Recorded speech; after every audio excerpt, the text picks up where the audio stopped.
Before What's that? it's 8 o'clock. Never mind. No, it's all good. So, No. Bishop always talks about having consistency, and then he yeah, never shows up. dude, I said the same thing in my head. I was like, is this mother freaker really talking? Yeah, my He got bad. some nerve. It's all good. It's all good. Listen, we're live. Welcome to another. Man, I can't even speak my damn self. Another episode of Entitled. I am R. Jones, your host / moderator. Joining me, as always, my main man, formerly from the BX, residing in the Carolinas, Dominic Donato. You are here. Your mic is live. How you doing, buddy? I'm fine. Oh, you know that. Let's roll, baby. Let's roll. Let's roll. We got interesting stuff tonight. Interesting stuff. We're gonna start off in the lane of Major League Baseball. Our New York Yankees. We're gonna talk about them for a brief minute. They went out and got a first baseman, a former NL MVP in Paul Goldschmidt. He'll be taking over at first base. Thank God that, you know what? Not for nothing. Ever since this loss of Soto, the free agent loss of Soto, they've been plugging in holes here and there. I like this. Even though it's a 1 year, $12 million contract, but still, this guy he's a gamer. Okay. Dare I call him a professional as well. I like this move for the Yankees. Cashman, I've never really been a big fan of him like that. But this offseason, I'm gonna give him a little credit. I'm gonna give him a little pass. You may disagree with me, but if in my opinion, I'm gonna give him a little pass this year. So he did his thing. I think they're still continuing to want to build. I know probably the pitching may be a concern, particularly relievers. Well, that's not true. The starting pitcher, I'll just say. Right. I'll just keep it at that. I think they short up both. Or they got the reliever, the closer, the closer, right? And Freeze. And they got Cody Bellinger too. I mean, exactly. Now, is he going to play center field and we move Judge back to right? That's the talk. Give Dominguez, whatever his name is, a chance in left. That's the talk. I think they're going to give Jason Dominguez the opportunity to play in left field. They're gonna. I heard that they're going to start Bellinger in center field, and would be the right thing to do. Yeah. That's what I'm hearing. You know what I'm saying? Not to take away anything from Aaron Judge, because as we talked about this previously, the guy's an athlete. You understand? Shit. I never thought that he would be that effective in the outfield, center field. Not center field, no. In right field, okay. But I'm like you. I was like, what the hell? You know what I'm saying? What do you think? I'm thinking it's going to be a disaster film in the making. No, it wasn't. He played well in center. 6'6". Yeah. I mean, normally guys that tall they're playing first base, maybe right field, Dave Winfield. Exactly. That's the exact center field. No, really, I didn't think it either. But he did his thing. I got to give him his credit. He played center. He played a remarkable center field. That's to Cashman I think knowing, and especially us, and I think we talked about it. If you were going to spend on one guy, you better spend the rest of that money wisely now. Right. Because you needed more than one hole to fill. Exactly. And I think he heard the rumblings. And you know what? I always say this, man. If you're going to bash somebody, fine. When they're doing bad, we got to bash them. But when they do something good, you got to give them credit. You got to give them the credit. And that's exactly what I'm doing right now. I'm like, because we discussed it, and you guys always took the other. Come on, man. This guy has not been. I can't even say it.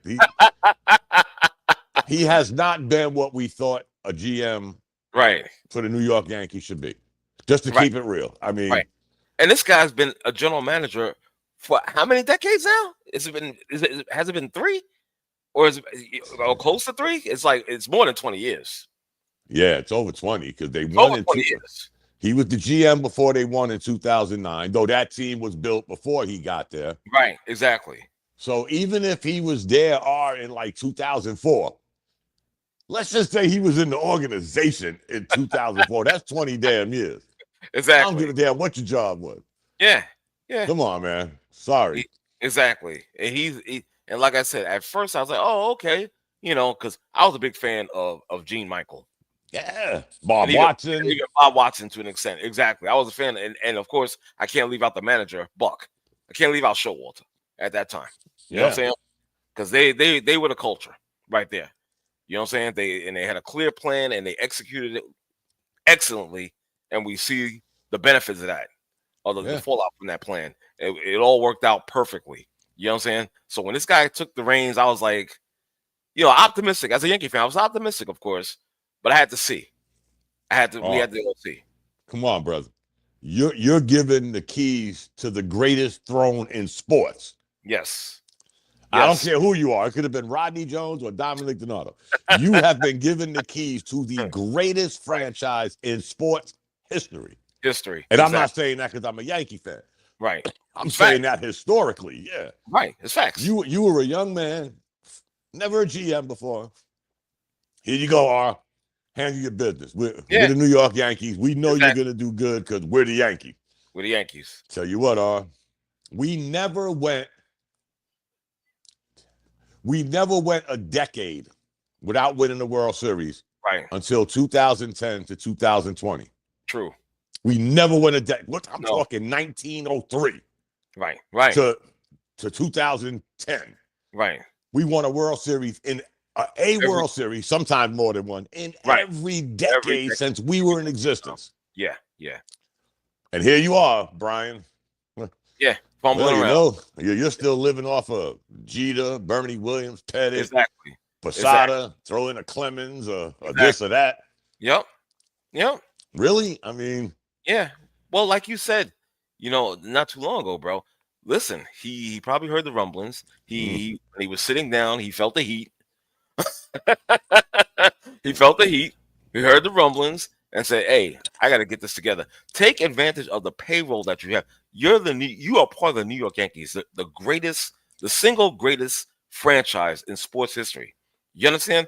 With tons of resources. You better go out here and do what you need to do. You lost that on Soto. I get that. $5 million. I get it. But at the same time, like you said, you have other holes to fill. Use that money and fill those damn holes. Because guess what? We got a smidgen under where we got this year without Soto for umpteen years. Right. ALCS, ALDS. We've done this without that one guy. Exactly. But again, we knew, even going back to Gary Sanchez, swinging at curveballs in the dugout. Can't get out his own way defensively. We went through all of that. During that, but we still maintained to be a playoff team. 100 wins, 2-3 years in a row, blah, blah, blah. We ran into probably the best team in baseball constantly. The Houston Astros, give them credit. Though we might not like them, but give them credit. No doubt. And then this year we run into the best team in baseball with the highest payroll, them in the New York Mets. Exactly. And it is what it is. But again, we didn't lose as much as the Mets gained by getting Soto. We're still in a better position than the New York Mets. And I'm not bashing the Mets by no reason, you're not. But you're not. He is not that one guy that they needed. They got holes just like we had holes. Now, granted, you took on the $750 zillion, whatever the hell you paid him, to be that big splash. And what have they done since then? Since the Mets are the next topic. I mean, and you know what are how many? And I know they're former. How many MVPs do we have on our team now? The Yankees. Wow. I can name 3. Yeah. Bellinger. Yeah. Carroll and Judge and 4. Goldschmidt. 4 MVPs. Now again, that was. But again, they fill a hole that we had. I was never really worried about second base because we talked about this when the Yankees first got Jazz. Right. He got to play his natural position sooner or later. Exactly. So Gleyber Torres, we thank you for that 1.5 really good years you gave us. Right. We got to move on. Right, God bless you. He's a free agent. Let's hope he finds a home. Don't get me wrong. For sure. Now, who's playing third base? Are we still banking on LeMahieu? I mean. Well, I took a look at the depth chart, and looks like it. It seems like it. Yeah. Are we hoping that last season was like because of the injuries, right? Affected him. Can he come? 1, can he come back healthy? 2, when he's healthy, can he produce those numbers? Now, this is a guy that's a natural hitter. He's just a hitter. Exactly. So he's got that. To me, he's got that in his favor. He just needs. He led the league in hitting in the National League. Remember, he was a batting champ in the NL. Of course. So that ability is always going to be there. To me, you understand? To me, it's more of a health question.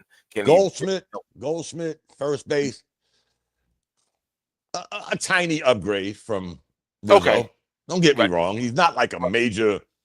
Even if we would have got Pete Alonso, I mean, that's not a major upgrade from Rizzo. And I'm not saying Rizzo is his better years might have been behind him. You know, will the Yankees sneak him in under the cap or whatever? Not the cap, but give him a little down low contract to keep him with Judge, because him and Judge are, really close friends. Right. Have him as a reserve, a backup, whatever. I mean, I haven't heard him signing with anybody. No, I haven't. But again, are we filled first base, second base, left field, center field? Pitching, starting, pitching, closer, and now we got Weaver to be the setup guy. Right. So you can't tell me our pitching didn't get better.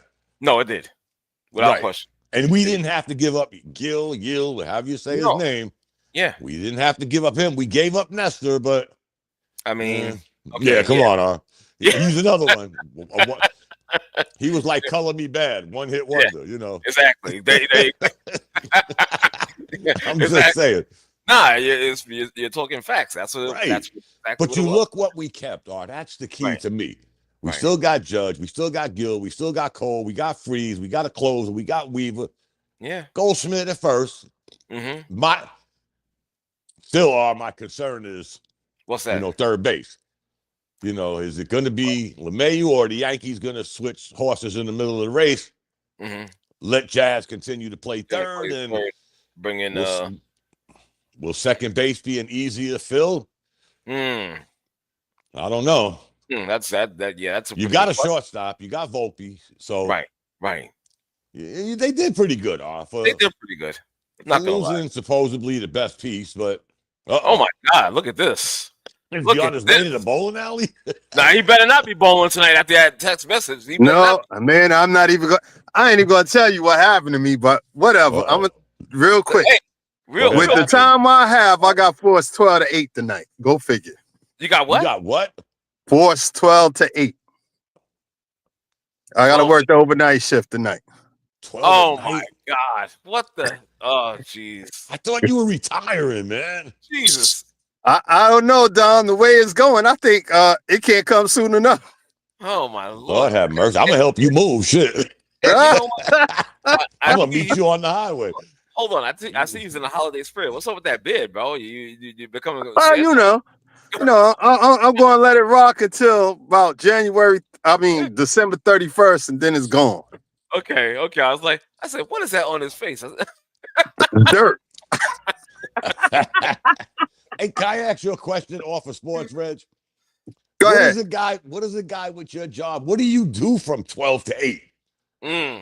Are you shoveling snow? No. Pick up garbage. At midnight. Are you allowed to answer this? Yeah. We have collection. It's actually a 24-hour operation, believe it or not. Wow. Okay. And this is New York City Sanitation. Yeah. Yes, sir. DSNY. Why y'all got so much garbage on the damn streets? Man. Let me tell you a funny story, guys, to get off sports real quick. When I went to Germany, I was amazed. First of all, and I'm not comparing it to New York. I was a young kid. I'm like, damn, the streets are pretty clean. I'm looking around, guys. I ain't seen nail one garbage can. Wow. I'm like, I come from New York. There's a garbage can at every damn traffic light, every block. Different walks of life, man. That's what woke me up, Reg. So, you ain't in Kansas no more, Toto. No, sir. That right. Like that's like a death sentence if you pollute over there, bro. Yeah. Oh yeah. They don't take that lightly. Yeah, at all. Just like hopping you don't hop the turnstile in Germany either. You don't hop a turnstile, and you don't go against traffic. That light say red, you better stay on the sidewalk. And you're not doing 55 in the left lane. No. Negative. No. They will run your ass off the highway. Wow. Like anyway. you out. Yeah. Anyway, So, I'm sorry. The Audubon. So in other words, so you may have to break out a little earlier to get some rest or whatever. The sad part is I didn't even go home. I stayed at work. What? It wouldn't have made sense for me to go home because I know I wouldn't have got no sleep. Wow. So you're at work now, Reg? Yes, I got off at 2:00 this afternoon. I took a nap. I woke up at about 6:30. Got Where you something take a to nap eat at? in the car. Oh my God! You're a soldier. You a better soldier than me. Shit. Look, this is where I am. I'm at work. Oh, this guy. And you go back at midnight. You still got 4 hours. And I'm here with you guys. Uh-oh. All right. What does my life come to? Now let me stop. You'll see the light at the end of the tunnel, Reg. Oh, the light is coming. The light is shining a whole lot brighter. Trust me. Yeah. All right. What's Jesus, bro? Yeah. Sorry for the interlude, but yeah, let's go. It's good to see you. It's all good. It's all good. It's good to see. Exactly. We was talking about the Yankees and their situation, more specifically about one Goldschmidt signing for $12 million, play first base. Paul Goldschmidt, former NL major. Damn, what the fuck? Most valuable player. There it is. How many years too late is that? Well, really, you think so? It's only a 1-year contract. I mean, I'm just saying. I'm just saying. When was he MVP again? Oh man, it was in the 2000s. I know that. Exactly. Past 2010, 12. Yeah, I know what you're getting at, Reg. Yeah. There you go. Since we got somebody else, do you think it's an upgrade from Rizzo, though, Reg? Do I think it's well, listen, I think it's a lateral move, to be honest with you. Okay. All right, that's fair. All right. Okay. That's fair. You know, we was also talking about Jazz going back to second base, possibly. Who's going to play third? Listen, I can tell you right now, I'm on the record for saying that LeMahieu should play third. You know what I'm saying? He had an off year last year. It was due to injuries and whatnot, but the guy's a hitter, pure and simple. I think if he's healthy, he'll produce again. We'll see the DJ that we're used to. Oh, we talking about the same dude that's mirrors Mike Trout? I'm just saying. My bad. Mike Trout. Recently, yeah. He's had some injuries. Yeah. Oh, yeah. Okay. I mean, really? Come on. Man, listen. I'm having a rough day right now. You excuse me for the venom that's going to come out my mouth today. Okay, gotcha. I get it. Yeah, I'm about to say, like, dude, really? All right, Goldschmidt is 37 years old. I mean, that's not ancient. That's not ancient in baseball. That's not ancient. No, it's not. It's not like he's like. But that guy's name. What was that guy's name? That Julio Franco playing out there. You know what I'm saying? He won the MVP in 2022, Reg. Okay, that's 2 years ago. Yeah. Come on. He's only got excuse me. Come on. He's only got excuse me. This will be his 10th year in major in the league. That's not so bad. He came into the league at 27. Yeah, he was a late, But late bloomer. Again, guys, baseball is different than most sports, even football. Yeah, you're 100% right. It ain't the NBA where you got these 19-year-olds exactly popping up out of nowhere. You got to go to the minors. Yo, quick, not to get off the subject, but I am. Okay. Was that Doug Christie's son playing last night against the Warriors? Mm-hmm. It was? Mike, I'm asking. That was his son, right? Yeah, I forgot who he played for. He played for the Lakers. Yeah, Christie did. Yeah, I'm talking about his son. His son played for the Lakers. Doug Christie played for the Kings. Yeah. Yes, he did. For a short while. I think he played for the Knicks for a short while too, and the Lakers. Yeah, his son has been in the league for a minute, Reg. I forgot who he played for. I don't think it was just the Lakers. Okay. Well, I wasn't even aware, to be honestly. That was crazy. I saw that last night. I said, "Is that Doug Christie's son?" I was like, "Oh shit, it is." He started back Christie. Wow. Yeah. He started. Right. This is his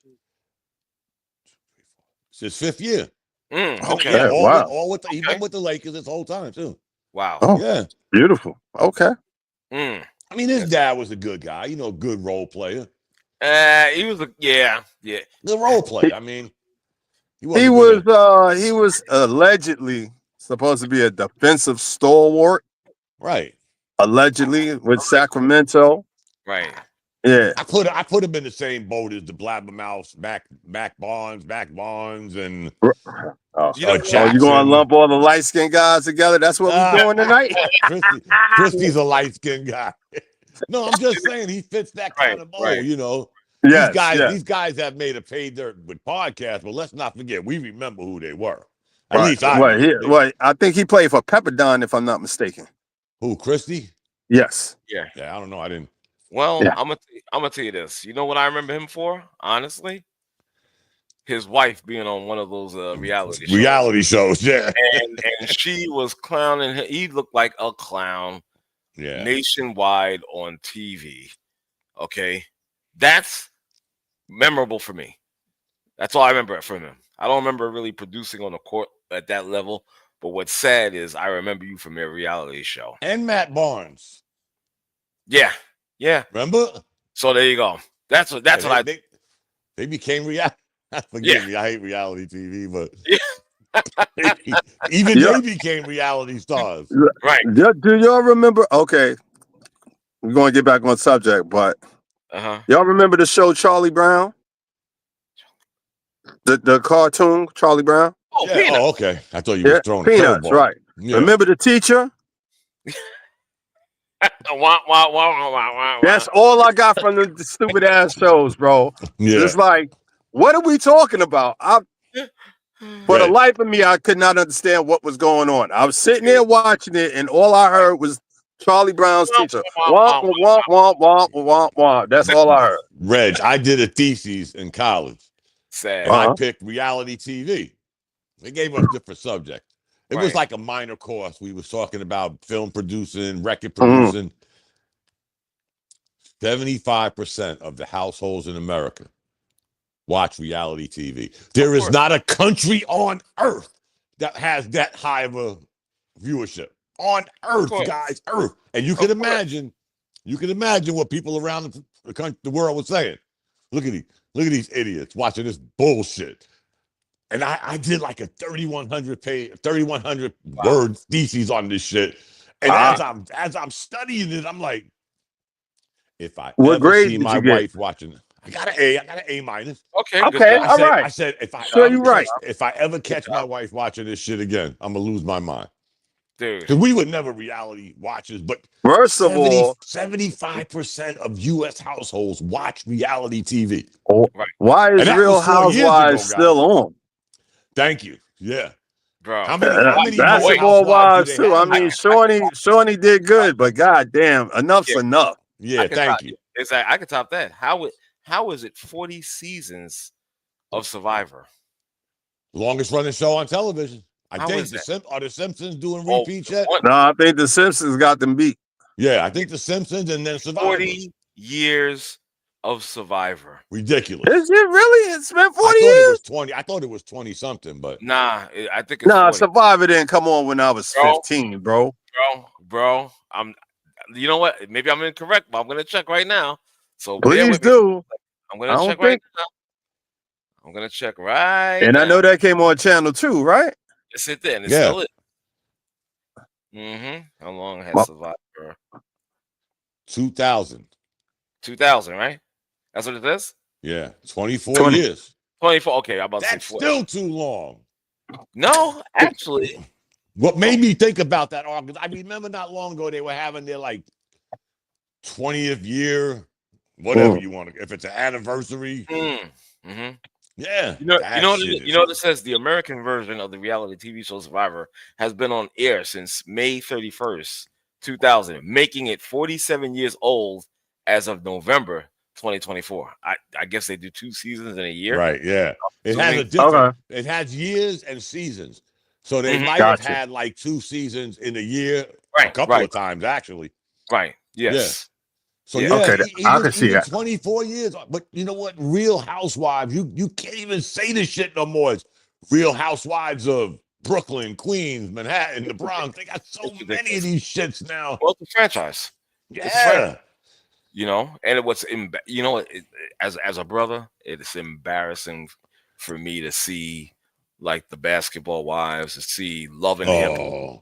It's set. But the sad part is none of these. Hold on, we on air, right? None of these chicks is married to these dudes anymore anyway. Exactly. Right. That's what I used to always say. Who's their husband? And baby mamas again, and all the jump offs, Instagram chicks. Come on, man. Make this a reality TV show, but you remember Kenny Anderson's wife, Tammy? Yeah. Oh, she goes back to the original reality, the first real world. Remember? Yep. I remember that. Yep. I remember that was the first one. And you know what? Some guys came out pretty good from that show. That white guy, the black guy that ended up running Double XL magazine. I forgot his name. Light-skinned dude. The white guy became like a fucking Carlson, whatever his name is, became a household star. Right. Now that was okay. But the rest of them, you fast forward 20 years, and now this girl's on a Real Basketball Wives, whatever it's called. I can't do it. Ain't actually to a basketball player. Actually, the one that you just mentioned, she's on. She has her own show on MTV. It's like kind of like what's that show? An updated version of the show Cheaters. Oh God, here we go. Yeah, she has an updated version of that. It's not called Cheaters though. It's called something else. But that's on MTV. I just want to know, how do you know this? Well, you know, I channel surf, brother. I surf the channels. I see stuff. Oh man, I see stuff, but I know that for a fact. You know, I was like, really? I'm like, okay. Nobody over here is questioning you. I can promise you that. Me and Dom is like, okay. No, not at all. I told you how I started this nonsense, doing the theses. And you're talking about as a black person, as an American. I was like, we got to be the laughing stock of the globe. Gotta be. We can't get viewership like that for a Game 7 in the NBA Finals. You better believe it. Yeah, you got that right. You got that right. Anyway, let's get back to it. It's all good. Let's get back to the baseball. Let's talk about the other team across town from the Bronx that resides in Flushing, Queens. Watch Dave pop in right now. I guarantee. That'd be hilarious. Talking about the New York Mets and whatnot. The big move that they made recently was signing this guy, this starting pitcher, Sean. I think it's Manaea. Manaea, yes. Yeah, Manaea. 3 years. Now, I was surprised at the amount. I was like, okay, hold on. 3 years, grand total of $75 million. Breaking it down to like 25 per a year, 25 million per year. Now that's the market, man. Yeah, it has to be. As they say, that's the market. But not trying to disrespect this guy, whatever. I mean, last year I saw him pitch a very gutty. I was like, okay, I was impressed, but 25 million, impressed. And again, I get it's the market, but God, jeez, you know. Listen, my man, that man has to spend money, bro. He has money to burn, and he's gonna burn it. Yeah, but let that man live. We gotta stop saying that, guys, because again, like I said with Soto, $750 million, whatever he got, never won a batting title, never won a home run title, never won an MVP, never won a Gold Glove. This guy Manaea, I'm looking it up right now. Right. Never won more than 12 games. Right, and you're getting 25 million per year for inflation, baby. Inflation. Not trying. Let me bring my man in here for a second. The Bishop is live with us. Good evening, sir. Hey, he is. Yo, what's going on, fellas? What up, Bish? What's up, Bish? Happy holidays. Happy holidays. Happy holidays. Yeah, we forgot to say that. You sound real joyful. Yeah, I got a little sick. I was yeah. I was in. Yeah, it's been going around, brother. I'm coughing now as we speak. I was in Jersey. You was in Jersey? Yeah, I was in Jersey. And that's why he got sick. Drank the water. He inhaled. Breathe the air. He inhaled. Oh, so God, man. Yeah. came down with it. I'm on the tail end of it, but it had me Yeah. For a second. Wasn't COVID, was it? Nah. It's just like it's like a head cold. I was in New Jersey, and then I went into New York for a night. Mhm. Okay. It was like really cold. Yeah. Like If you talk about like Sunday or Monday, yeah, it was brick out there. It was like really, really cold. Mhm. So it's like just think, Bishop, it started getting cold here. Mm-hmm. Yeah. It's a heat wave here though. It's 40 degrees. Yeah, compared to that shit. You never lied. Exactly. Yeah, Yeah, man. Yeah, so we just talking a little about the Mets real quick and whatnot. Not really more overspending. Well, in this particular case, yeah. I have to say. Well, it's like, dude, it's like, is this guaranteeing you to win a championship? No, it's just guaranteeing that you're going to be the most talked about franchise for overpaying for mediocrity. Well, guy, I'll go back to what I said last week. Yes, sir. Is the signing of Soto, does that make you better than even Philadelphia and Atlanta in your own division? Well, I'm just asking. Because remember, Aquino was out damn near the whole year. Right. And the Braves still were the Braves. Mm-hmm. Philadelphia, they put that shit together, sort of like the Mets. They had a good run at the end, and they lost to the Mets. Right. Because the Mets caught and I don't mean this in no disrespect, the Mets caught lightning in a bottle at the right time. Yes, But does that lightning in a bottle measure up to the roster you had? Right.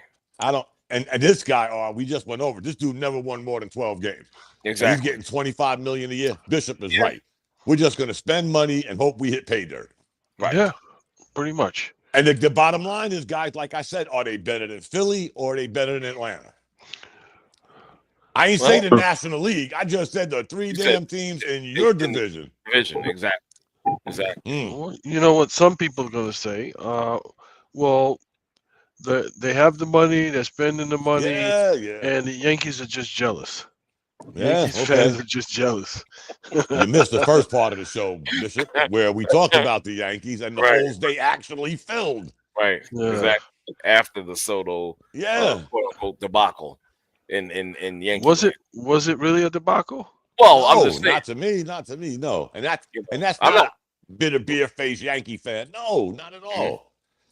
It was a wake-up call to me, Bishop, and we said it last week, and me and R talked about it earlier. If you were willing to spend all that money on one dude, and now you ain't going to regroup and fill the damn holes you needed to fill before you were going to give this guy $1 billion, you need to lose your job tonight. So we got to give Cashman credit. He filled, the outfield is filled. Right. First base is filled. Second base is filled. Our closer is filled. We added a starter. We figured out Weaver could be our setup guy by default. So, again, not being a bitter Yank, but losing Soto, like I said to R, losing Soto was not a bigger deal to us than the Mets gaining Soto. Again, never won an MVP, never won a batting title, never won a home run title, never won a Gold Glove, and you're giving this guy $750 million. I'd have went to the Bronx and whooped Cashman's ass if he didn't fill some holes. You were going to spend all that money on one dude? Right. Hey, he did a good regroup, guys. Let's give him credit. We bashed him for years. Me and R talked about this before y'all came on. We bashed Cashman for what, 15, 20 years now. Exactly. So, hey, give him a half a thumb up. I mean, the man definitely has staying power, so he must be doing something right. Yeah. Or you got some dirt on somebody. I don't know, but something. But they did good. I mean, they did. Yeah. The bottom line is he had to do something. He had to do something. Once Soto went to the Mets, he had to do something. He knew that. That's what we was talking about before, Dom. He felt he heard the rumblings. And he felt there's no question about that. So good for him. And I'll tell you what, does damn the big brother, little brother bullshit. Right. If these moves you made didn't make you better than Atlanta or Philly, it damn sure ain't make you better than the Mets. I mean the Yankees. So you could win 2 out of 3 in this bullshit Subway Series they call it nowadays. and you're still not going to get out. You might not make the playoffs. It's a possibility. I'm just saying. Possibility. It's a possibility. I'm not going to deny that. So I think Bishop is right. They found a way to spend money and make it look good, but at the end of the day, sugar is still sugar. Shit is still shit. I mean, I'm not saying they're garbage. I'm just saying I don't think that makes them a contender. You got a BMW. You got a Hyundai at a BMW price. Yeah. Or you bought a Mini Cooper because BMW makes it, and you think you got a BMW. All right, yeah. Well, we can even keep it simpler than that. You put lipstick on a pig. Yeah. Yeah. I'm sorry. All right. Well, that's a good one. Listen, let's move on, shall we? I'm gonna go into the lane of the NFL, but I'm gonna do something that I didn't put in the banner. I saw this post earlier today. It may have been today. Yeah, today. In this group called Talking Trash with our boy DU, who runs it.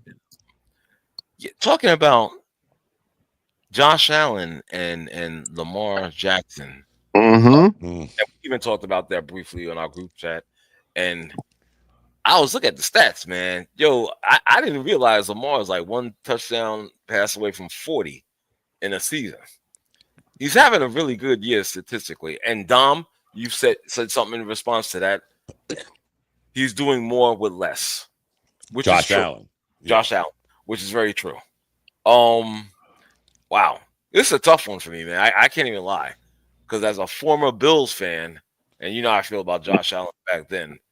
I don't know, man. I still, even with what he's doing, and I'm talking about Josh Allen, with what he's doing, I'm still not convinced. I think at some point the wheels are gonna come off the bus. Oh God! I know. This guy, Reggie. I know. That's your friend. You know exactly who you root for. You know what the MO is. You know what the modus operandi is for that team.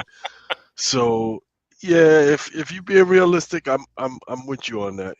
Okay. It's like, yo, he always seems to, Then you got to ask yourself, Bishop. Josh Allen has got further in the playoffs than Lamar Jackson, or equal, or he got further more times than him. Yeah, but we don't base. Apparently, they don't base it on the playoffs. They only base it on the regular season, right? He's gotten further in the playoffs. I mean, again, to R, who makes me, I would agree with you, R, and I said this last week.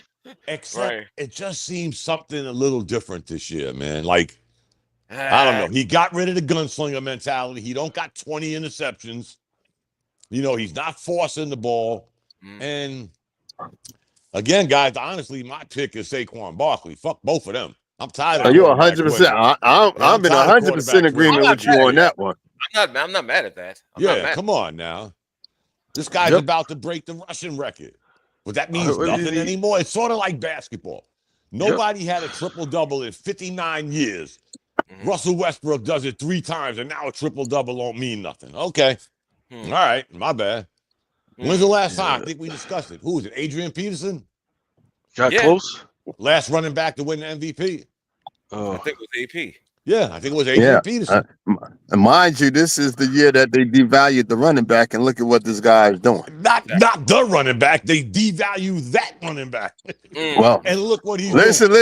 Hold on. We're not even going to touch that subject. I don't even want to go there, Reggie.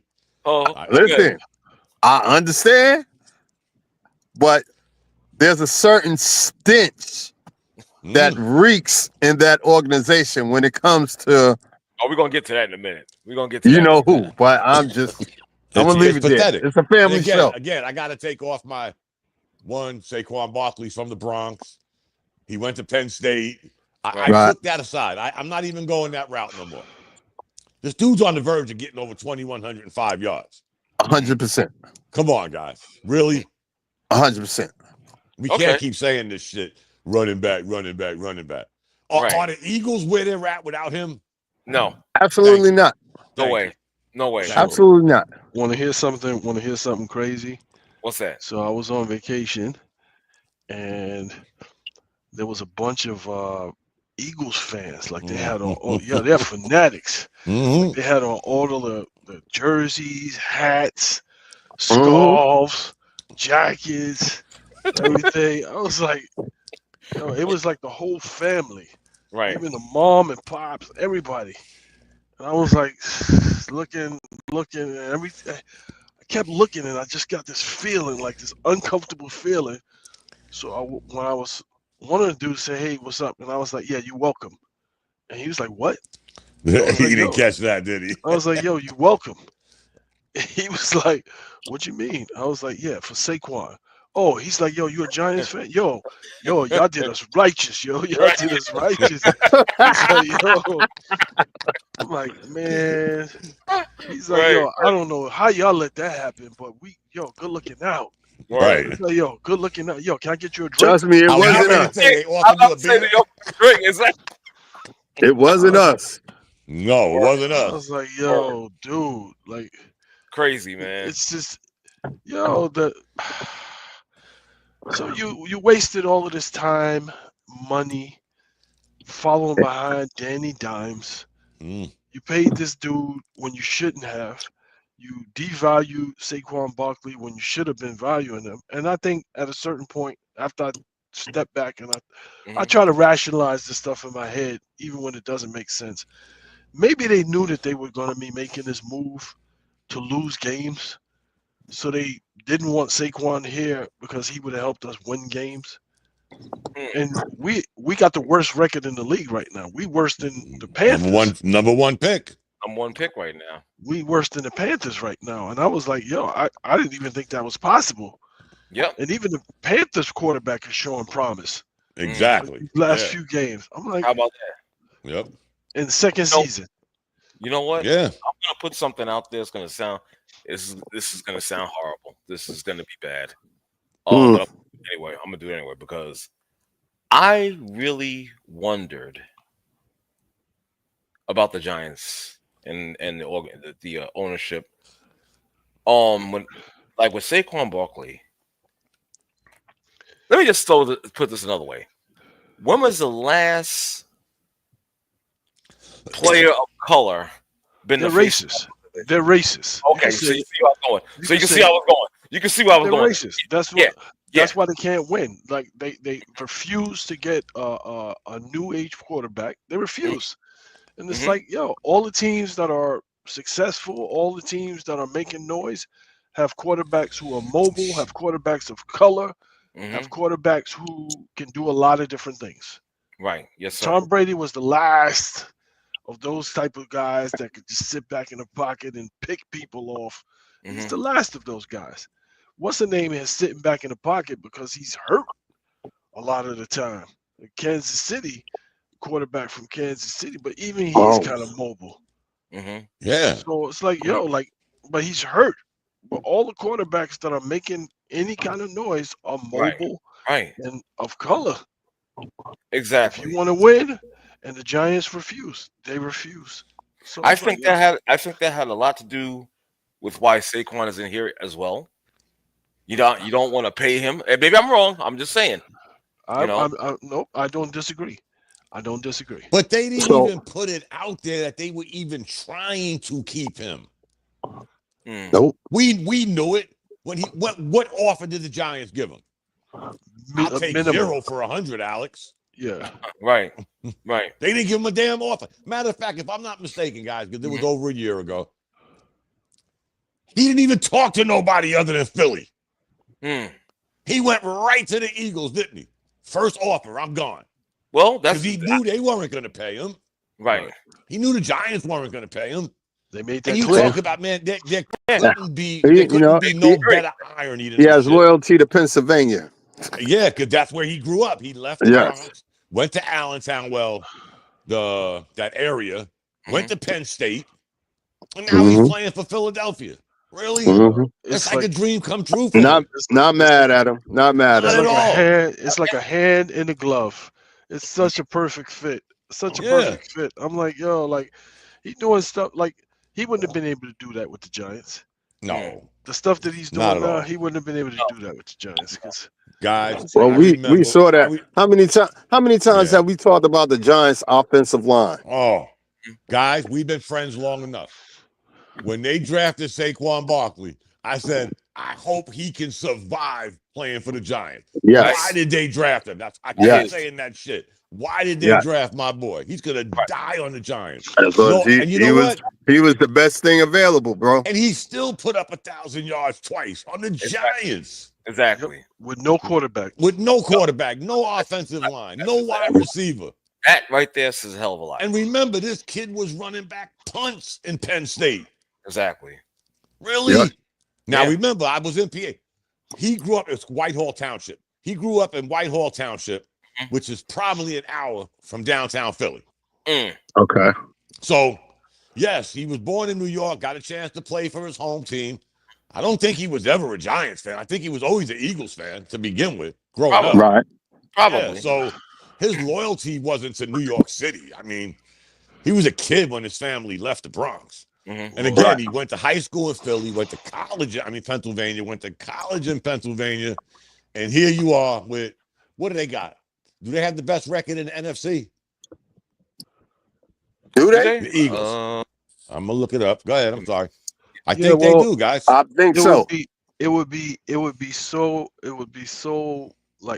egg in the Giants' face. Oh, please. Not only second best record. If he breaks the record, but if they win the championship, because it was like, yo, you had this guy in your roster, and you refused to put people around. You refused to build. You had this talent on your roster. First things first, Bishop. Not to cut you off, Bishop. He can possibly break Eric Dickinson's record against the Giants. I would love it. I hope. Ain't that some irony?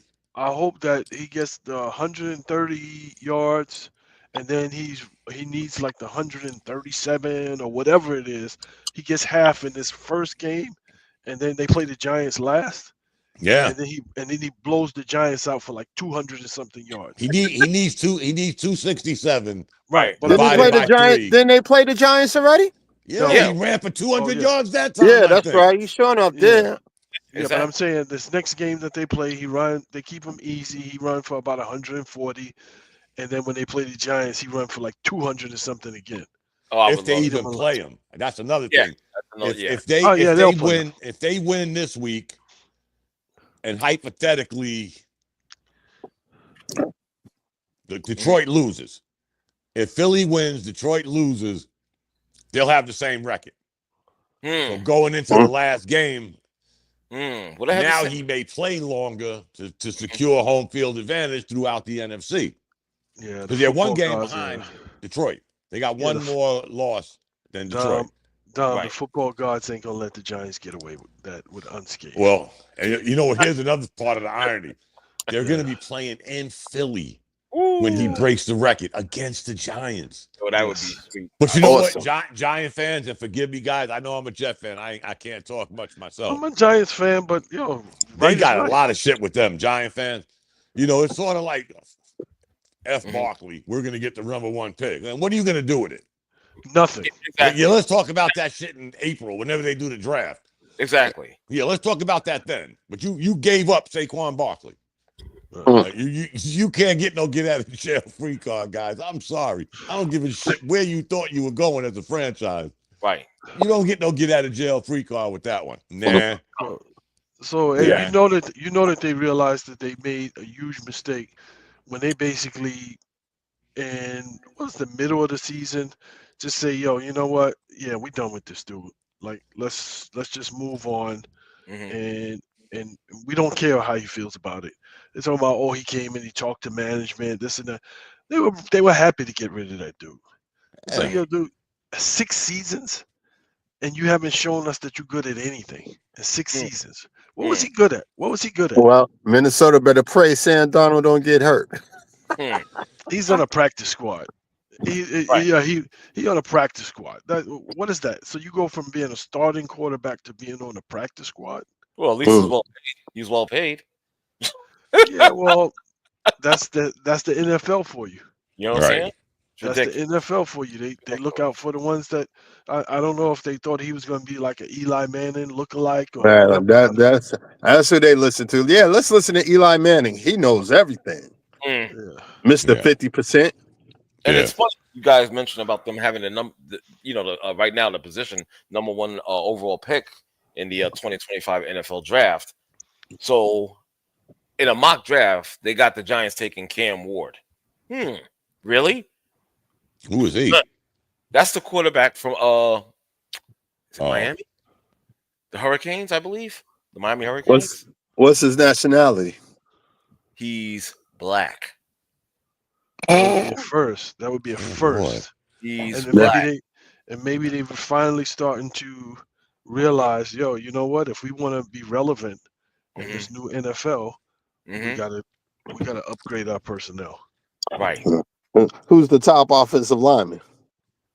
Oh, that I don't know. Because the talk was, and I don't know if you guys heard it, but when I saw this mock draft and they said Cam Ward, I didn't even really think about him. I was thinking more of Dion's kid, believe it or not. Shador? Oh yeah. Yeah. Is he even coming out? That would be coming.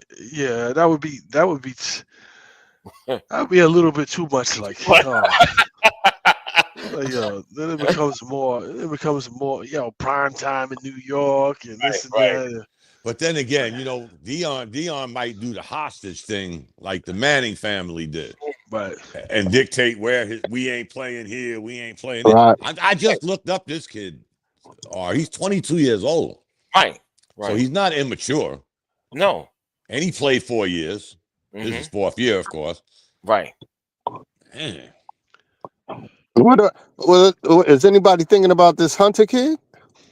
Yeah, he's supposed to go to according to this mock draft, the Patriots. New England? Yeah, New England. Yeah. There you go. Yeah, that's a no way. What if you pair him up with Neighbors? That's a wasteland. You go to New England, that's a wasteland. What if you pair him up with Malik Neighbors?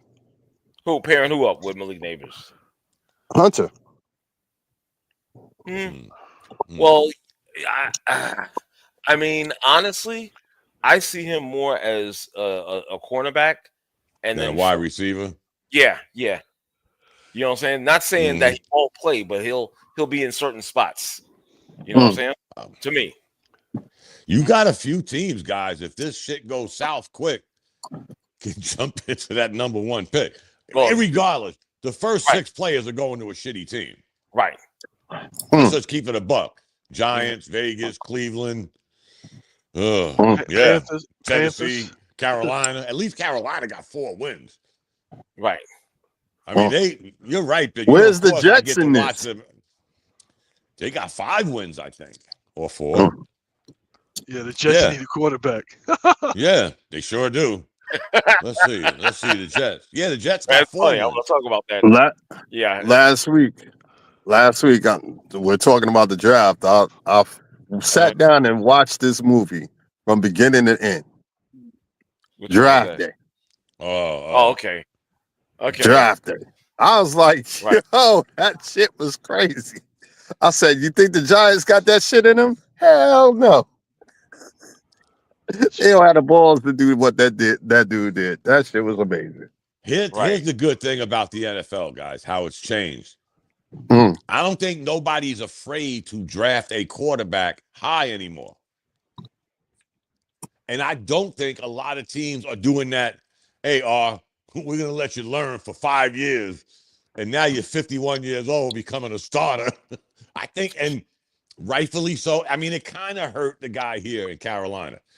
Did they throw him out there too quick? Maybe. Right, sure. But now he's seeming to, you got to remember, guys, he's not the biggest guy. He's not the tallest guy. But you knew what you was doing. You knew what you were getting when you drafted him. Let's keep it a buck. He comes from a good school. He was a good college quarterback. But a lot of times that don't, transfer over to being a pro quarterback. We know that. But I think if the Panthers get a different pick, they don't need a quarterback. Let's keep it a buck. They don't need a quarterback. I think they've seen enough in this kid.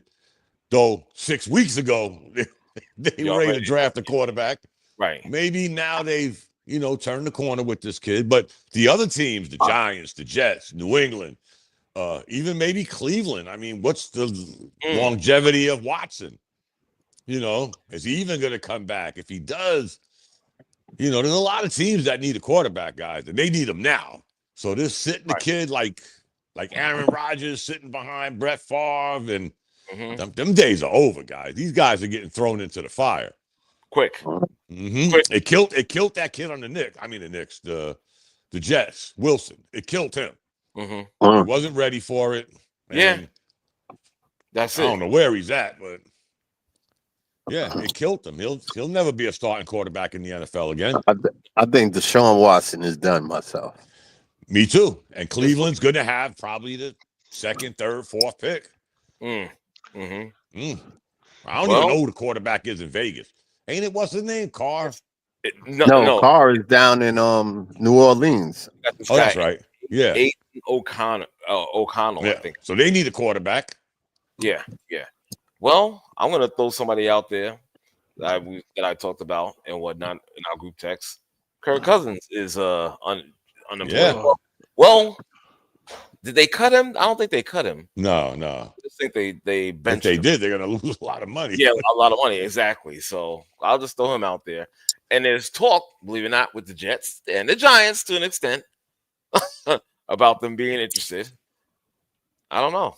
Particularly in the Jets case, it's tough because the talent is there. Right. Come on, let's keep it a buck. We may not like the guy like that, but the talent is there. We've seen it on display for years. You understand? Do you bring him in as a stopgap? Maybe draft a quarterback. You know what I'm saying? And you just said those days are perhaps behind and whatnot. But maybe it could be used in this particular case. Man, you know what? I'm gonna be honest with you. That last game that they played on national TV, my man looked horrible, bro.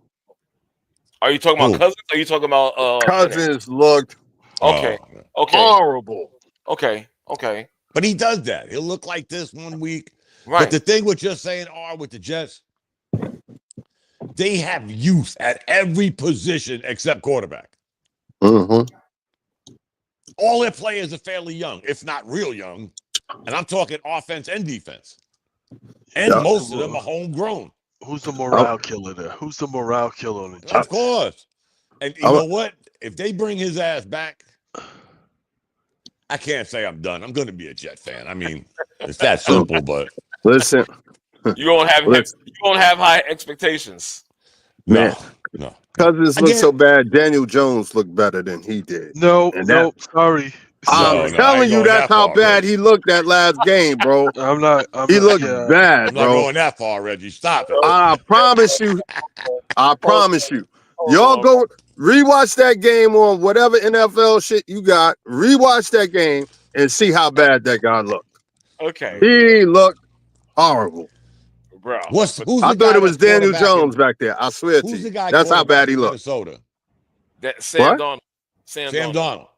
Yes. What happened? Just think if he came back to the Jets with the roster they have now. Bro. You brought it up earlier. I sure did. And I stand behind that. I stand behind that because again, when his first go around with the Jets, he had nothing. Yeah. He didn't have the proper general manager for that matter that could provide a support quarterback at the time. The Jets still need an offensive coordinator, bro. You know what? I don't know. This guy, the guy that replaced this guy, Nathaniel, whatever his last name was. Hackett. Who couldn't hack it, by the way. Yeah. I think this guy's name is Todd Downing or Dowling. Okay. He doesn't seem that bad to me. I'm sorry. I'm sorry, Reg. He doesn't seem that bad to me. Oh, so it's the quarterback that needs to be going. Okay, gotcha. Well, I hate to say it like that, but I mean, you're not going to get a debate from me on it. I'm like, oh, okay. No. He's a little long in the tooth. I'm about to say he's not the same guy. Come on, guys. I could go back again, rewind the tape, us guys talking. I think we were still doing it via phone. Right. And this guy bitching every year, can't get no talent, but you're winning MVP. You're making $50 million a year, but you ain't got nothing around you. Your team's making the playoffs every year, but you're always I never liked him. Sorry. And that with all the talent he had, games. he only won one Super Bowl. Yeah, but again, though, Reg, he at least did that for a guy that had nothing on his team. Remember, that was his big sales pitch. Remember, every year, guys, we're talking about, this fucking guy, he's making $1 zillion. Who else can you pay? This ain't Major League Baseball, man. Shit. Right. No, he got to go. Nah. He got to go. He ought to retire. Well, if he's got to go, I tell you right now, they better bring in either Cousins or Darnold. That's all I'll say. I don't know about Cousins. Hey, you know what? At least, honestly, guys, I hate to say this, he's probably better than the last 4 quarterbacks we had. Yeah. And that goes back to Darnold. Remember, they threw Darnold under the bus when they drafted Wilson. Then they threw Wilson under the bus to get Rodgers. Now we're going to... No, the wheels got to stop, guys, man. It's like a comedy show now. Yeah. Well, I'll tell you this, guys, not to get winded. Yeah. They had a thing on... It might have been, I start listening to this Mad Dog Sports when I'm in my car sometimes on Sirius XM. Okay. They do a good job with the NFL. The question of the day last week was, who's the worst owner in sports? See, there we go. I was just about to say sports? This. Yeah. Some people actually had the nerve to still bring up Dolan. Right. Like I guess they haven't seen what's been going on the last 5 years. This is a hot take. It's a hot take. It's just something, they don't really understand. Well, they don't really take the time to think through the response. But I'll tell you what, Bishop, before I go any further, while a couple of people said Dolan, a shitload of them said Johnson. See? I was just about to go there. Yep. I mean, come on, man. This franchise has been a laughing stock for 20 years now? Oh, sure. Because they went to back-to-back AFC championships. Right. With butt fumble himself, Mark Sanchez. But they ain't done nothing since then. I don't think they made the playoffs since then. Right. Come on, guys. This shit's embarrassing now. It's embarrassing, and that's the owner's fault because it starts with him. It starts with him. Report about his getting don't even say that. Judy. No, I'm just saying. I know. Come on now. Video game. Yeah, a video game. Because this wide receiver, Judy. Yeah, you heard about this. You what? Yeah, his teenage son said his rating in Madden wasn't that good. Yeah. So don't trade for him. Don't trade for him. Shit. A teenage son, guys. The new GM of the New York Jets. You didn't hear that? He admitted that? Yes. You didn't hear this? I don't follow Jet stuff. Yeah. As a matter of fact, I stopped following Giants I'm a Jet fan. I actually read. I read about that. That's why I'm laughing. This is hilarious. Like, yo, really? Come on. It starts with that. I'm like, oh, geez. It's ridiculous. Teenage son in his room playing Madden. Exactly. Part-time GM of an NFL damn franchise. Yeah. Oh, his rating isn't that good, Dad. Yeah. Don't pick him up. Jesus. Wow. Wonder what he thought about Aaron Rodgers' rating in Madden. Where was his son then? Exactly. Oh Lord, stop. Horrible, man. Horrible, bro. I'm telling you. Well, let's get into this, shall we? Oh no. Oh, now I'm gonna ask you why. Oh no, but let me just read the banner here. Ex-Seattle Seahawks coach Pete Carroll is throwing his hat in the ring for the Chicago Bears head coaching position. Don't they already have a head coach? Interim. Yeah. The guy that originally started Matt Eberflus, he's gone. He's gone. He's gone. God bless him. Don, I'm gonna start with you because you were like, why? I don't think he's gonna do it. I hate these rumors. I don't know. I thought he was. Who I think is gonna be the Bears coach? Who? Vrabel. That wouldn't be a bad move at all if he decided to take it. he's going to get scared away from being – the Jets are going to interview him. Don't get me wrong. Mm-hmm. But I think he's going to be too afraid because anybody that comes in to coach the Jets is going to have to sort of be the interviewer. Like, I know y'all are trying to hire me, but I got to know what y'all are doing. Before I even put my foot on the grass, I got to know y'all before, and we'll see. But I got a funny feeling he's going to go to the Bears, guys. Okay, let me just take this time out and introduce Knickerbocker Av. Hey, Av. What's going on, brother? Av, what's up, man? Hey, how you guys doing, man? Apologies for my tardiness. Finally got the kids to finally go to sleep. You know, with the kids being home for Christmas break, it's sometimes hit and miss. But finally got a chance to go put them to bed. All good, brother. Hopefully you had a good holiday. Hopefully, likewise. Merry Christmas to all you guys. NBA stuff then. Just in time, man. Just in time. Just in time. Yeah. We didn't do the NBA yet. Yeah. Not yet. Exactly. Very soon. Yo, sneaky. Yeah. Sneaky guys. But you know what? I'm surprised you have that attitude towards Pete Carroll, Dom. I don't think he wants to coach, or I think this is a rumor. That's what I'm thinking. Yeah, I don't think. Come on, this guy's like 85 years old or something crazy. He really want that again? I mean, there's too many young bucks out here now, that could. Nah. I don't think he's gonna coach. I don't know. I don't think he can relate to these younger players. I think you're 100% right, Don. Yeah, I think it's a rumor. I'll tell you this much. I know that the Bears really want Carroll to be the head coach. I think that they would prefer Carroll over anybody else right now, considering one, their history, two, they want to really build up that momentum before they actually start heading into that new stadium that they're building down there. Wow. And that's true. And they really, because the city of Chicago is really cracking down on them, for the poor performances that they've been having over the last few years.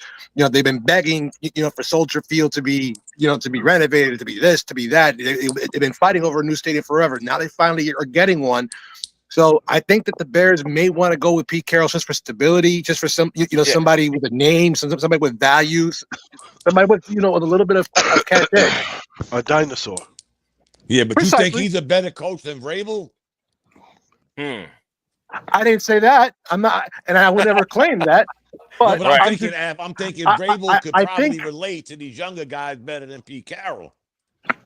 It may not even be a matter of who's the best fit. It can just be who's the biggest name or who's the who's the shining. They're looking for aesthetics. They're looking for aesthetics right now because have you seen the plans for the new stadium? The new stadium is nice and it's billions of dollars that's being invested. So they have to do something to make that investment from the city as well as from the team. So Pete Carroll would be like that shiny new object, since they're not going to be able to draft a quarterback or a big fancy high price free agent. They need something. So Pete Carroll will probably have to be it. They better take a page. They better take a page out of the Mets book. You could build a pretty stadium and still be the Mets. You could build a pretty football field and still be the damn Bears. Are they supposed to be getting a dome stadium? They should. I think so. Chicago. Yeah. Pete Carroll was old when Russell Wilson was in Seattle. No kidding, Bishop. That's what I was saying. Come on. Yeah, he was 105 10 years ago. So that should just tell you something. This guy's working for half his salary, so he only clips his Social Security check. Come on. Yo. So tell me how y'all feel about John Biden right now. Hold on.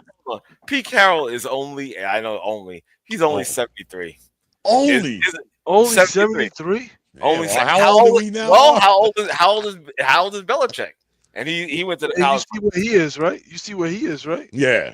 And I told you that last week, I know. We see how long that lasts before one of them young bucks punch him in his face. He could talk all that ish he wants, but I think the wheels came off him coaching in the NFL again. He making it sound like he went to UNC because. Come on, bro. You ain't got no ties to you. I got more ties to UNC than you do. They didn't ask me to come coach him. Shit. Get out of here. He couldn't get a job in the NFL. Well, hold up. I'm gonna get back to Pete Carroll for a second, man. He's done. You think he's done? I still, for what they need, I kind of agree with Av a bit.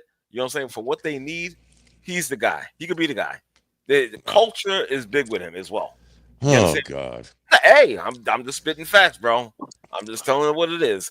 And also, for him to be 73, yo, give him a 3-year contract. That's it. Just to try to change the culture. Go ahead, Av. I mean, all they really need from him is to set the culture and probably groom, an OC, a DC, or an offensive line coach to ascend to the throne. That's all he really needs to do. I mean, he's just there, to shake a few hands, answer the press conference, and groom the next 2-3 guys to be the coaching staff of the future. I mean, he doesn't really. I mean, what are you expecting from him at this point? Are you expecting Super Bowl right now? No. Are you expecting a 12-win season? No. You're just expecting him, to bring some level of stability, some level of a face to go with the product, and then once it's done and over with, and they finally are able to kind of like rebuild the Bears into a respectable franchise again, then you worry about the Vrabels or the next hot young head coaching prospect. Yeah. Hey, R, I'm gonna log off of here and log me back on because I'm gonna switch devices because my iPad's dying. Okay, no problem, brother. I got you. All right, give me a second. No doubt. Do your thing. Gotcha. Yeah, guys. Christmas Day was busy. Yes, it was. A lot of sports on, but it's particularly the NBA versus the NFL. You guys happen? What's up with these Kansas City Chiefs? I think they're destined to do a three-peat. I'm sorry. Everybody knows my hatred for Kansas City, but sometimes we gotta accept it is what it is, man. It is what it is. Okay, I'm gonna chime in on this one. Chime in, brother. Chime in. All right. Well, let's start with this. Are they the joy of the NFL? Yes. Are they this season world beaters? A lot of teams is not really scared of them, bro. It doesn't matter. They're still 15. Doesn't matter. They're still losing. I mean, they find a way to win. Don't get me wrong. Mm-hmm. I mean, even with the refs helping them out a lot. But anyway, I'll digress. Okay. The refs helping them out a lot. Yo, they find a way to win, bro. They find a way to win, but Dom, I don't see Baltimore scared of them. I don't see a lot of teams is not scared of them. The only team that beat them was Buffalo this year. That was it. And how many teams they had close calls against? A lot. But they wound up winning the games. That's what matters. That's what matters. Because they had the 12th man. Oh, come on. I so hate that. I'm not gonna lie to you. I hate that. It's the truth, bro. Whoa. It's facts. Dom. Yes, sir. Yes, sir. Do you hear this? Yo, do you hear what's happening here? What's happening, sir? We got R defending Kansas City like yo. Yo, it was Friday the 13th this month, mind you. Hold on. Am I hearing it correct? It's not me defending that team. I just hate that. Guys, I do this shit all the time, R. I'm gonna rewind. Bishop, you remember when I texted y'all last year and I said, damn, I went back that show we had, Bishop, where we were arguing about the Yankees and the homeless and the immigrants invading New York. And I went to the end of the show and everybody picked the winner for the Super Bowl. Who did R pick? Kansas City. He hates them. So you saw his screen. You see how he wanted us to see his face. You remember when I said this year, we got to get R off the bandwagon. Stop hating this team because you hating them is fueling their ass. Become a friend or some shit. I don't know. But who's better than them right now, guys? Honestly. No one. Detroit, maybe close. No, not even. Yeah. I'd say no. I'm pretty much right now. I'm engraving the Kansas City Chiefs on the Lombardi Trophy right this second. That's how bad I'm not thrilled about it. But tell me who's better than right now? Who is better than them, and who do you feel more confident putting your money on? I mean, that's really how it comes down to. Who would you put your money on right now to defeat them? There's not a team out there. Or honestly, I'm just in this for the shits and giggles now. I don't think it's ever happened. First of all, anybody winning the Super Bowl 3 straight years. Right. So we could be a part of watching history. I don't give it. The Jets ain't winning the Super Bowl. I know that. Right. So if I had to put my hat in the, it would be Kansas City just for historical purposes. I hear you. I want Philly to win. Oh, I would rather it be Philly. That's not crazy. Philly. As a Giants fan, I would rather it be Philly. But that part, yeah, nah, still no. But the thing is that I don't see how they match up. They don't match up well with them, and they showed it in that last Super Bowl. They're not, and so far I don't see anything in Philadelphia that tells me, oh yeah, they'll probably represent the NFC, but that's about it. No, Detroit's going to the Super Bowl. I'll tell you what, guys. I love Saquon. Y'all know that, right? Maybe Ab does too, but I did. I can't long root time for ago. shit. I can't root for shit. Philadelphia does. Philadelphia, Los Angeles, Boston. I'm not rooting. They could have the best team on the planet. I ain't rooting for near one of those cities. Sorry. That's how pissed off I am at the Giants for having us watch 6 or 7 seasons of this garbage quarterback, trying to package him up and make him something. Just like, come on, this dude was garbage when you got him. It's like, he never showed. Right. It was six seasons of excuses. The coach, the offensive line, the this, the that, the defensive line. Yeah, exactly. It's like the quarterback, the dogs, the cats, the chickens, exactly. The rats. You got to be able to. You got to be able to throw the ball, and you got to be able to read your defense. Well, none of those things you showed us at any given point that you were able to do consistently. So it's like, you know what? You wasted time. Y'all can really find yourselves rooting for Philly. Yeah, just to stick. I lived there. I lived there for 10 years, so, and a lot of my close personal friends are from Philadelphia. So having them, talk their shit for 6-7 months is not a big deal for me. I've heard it so many, for forever. But I don't know. Maybe if the Eagles did win the Super Bowl, that would be the kick in the pants the Giants would probably to turn it around, because.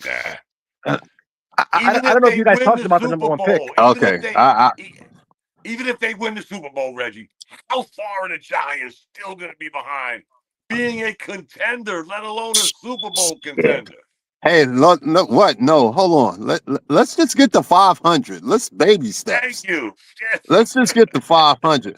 But to answer the question that was asked about Kansas City, I'm going to go out on a limb.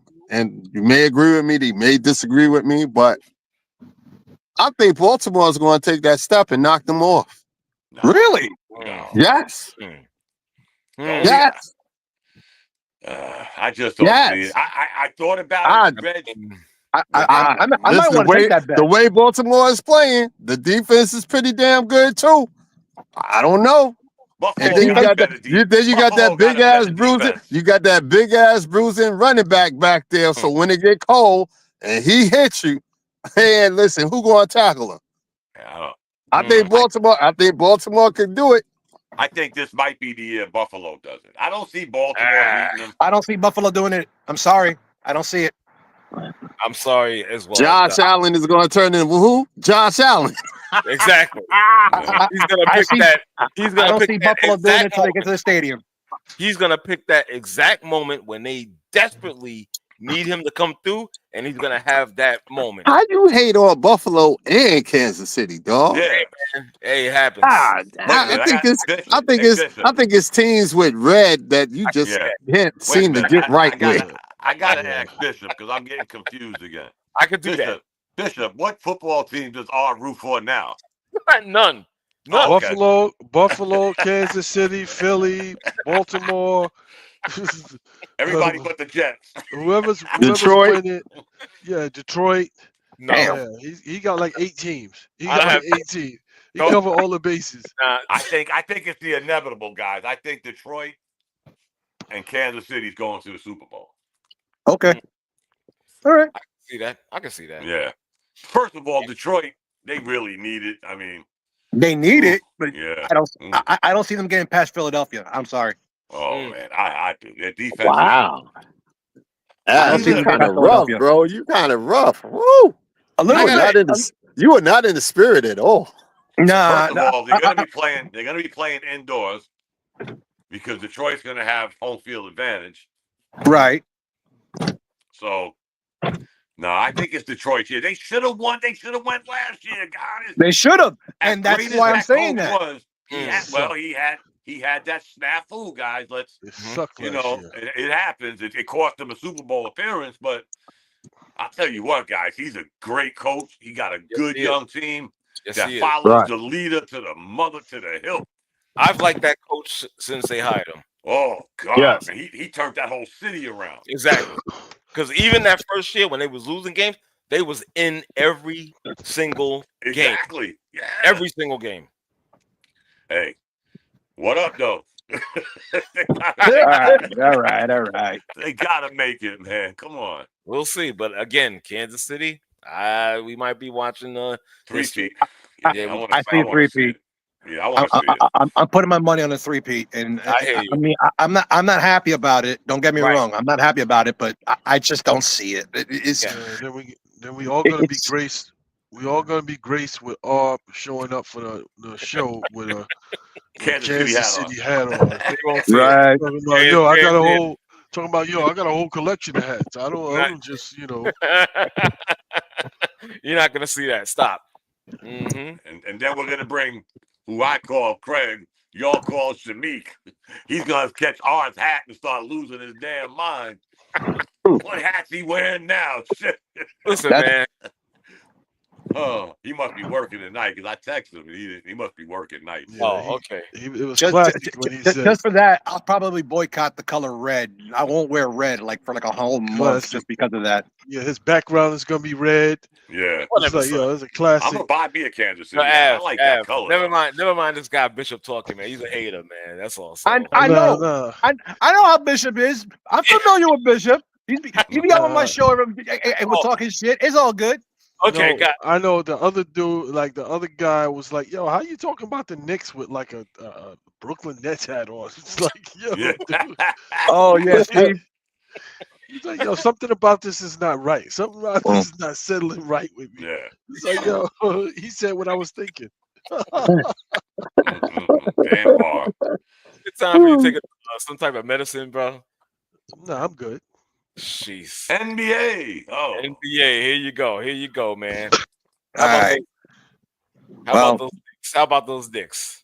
All right. How about them Knicks? They took care of business. It was an exciting game. I admit I watched the first half in the Disney version because I wanted my kids to kind of to enjoy it a little bit. But okay. So my daughters went nuts when Minnie Mouse came in the game, and what do you want me to do? I went nuts when Goofy hit the three. Of course, Goofy was playing the role of Carl Anthony Towns, and he was having a good time. And Donald Duck, he pitched in for Mikhail Bridges, and he had 41. So he was dealing it. So I was happy. I mean, I'm just glad that the NBA finally had a day where they put up a lineup on national television, and every game was kind of like the old days where it was a bar. It was a game. Yeah. It was competitive in every single step of the way. The Knicks Spurs games was good. The Celtics Sixers game was pretty good. The Warriors and Lakers, they came down to the final shot. I mean, you had 5 good games, and the ratings demonstrated, number one, that they were better than the NFL because the NFL had, nothing but blowouts. But And that's kind of like, dirty work for the NFL to take over Christmas Day. I mean, you already have Thanksgiving. What more do you want? Shit. Exactly. But it is what it is. I love the what the NBA put up yesterday, and big kudos to them. Hopefully, it's the start of of better quality games, because I mean, for like the last month and change, what have we been hearing? Nothing but complaints about the style of the NBA, and how games are boring because which is resorting to the 3-point line and no defense and whatnot. And to be honest, I agree with them 100%. Games are getting to become too predictable, and it felt like the old days.